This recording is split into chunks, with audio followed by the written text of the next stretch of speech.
সম্মানিত স্নেহের শিক্ষার্থীরা, তোমাদের টিউটর সার্ভিসের পক্ষ থেকে শুভেচ্ছা ও স্বাগত জানাচ্ছি।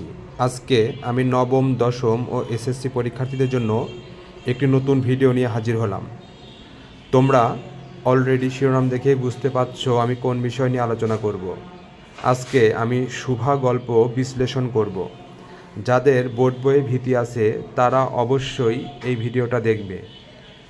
দেখো, 1 নাম্বার কোশ্চেনে আছে কোনটিকে কোনো কিছু তর্জমা করতে হয় না, উত্তর কালো চোখকে।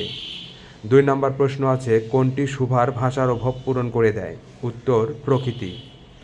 3 নাম্বার প্রশ্ন আছে গাভী দুটির নাম কী ছিল, উত্তর সর্বশী এবং পাঙ্গুলি।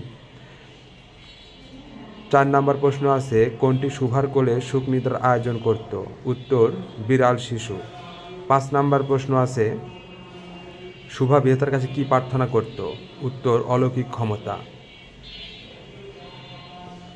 6 নাম্বার প্রশ্ন আছে শুভা জলকুমারী হইলে প্রতাপের জন্য ঘাটে কি রেখে যেত, উত্তর সাপের মাথার মণি।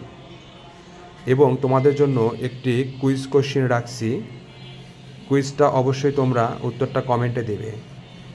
প্রশ্নটা হচ্ছে শুভা কোথায় লুটাইয়া পড়িল। তোমরা অবশ্যই কমেন্টে উত্তরটা জানাবে এবং আমার পাশে থাকার জন্য এবং আমার চ্যানেলের পাশে থাকার জন্য সবাইকে অসংখ্য ধন্যবাদ। এবং তোমরা আমার ফেসবুক পেজটা ফলো করতে পারো, বিজনেস বক্স পেজটা। সবাইকে অসংখ্য ধন্যবাদ।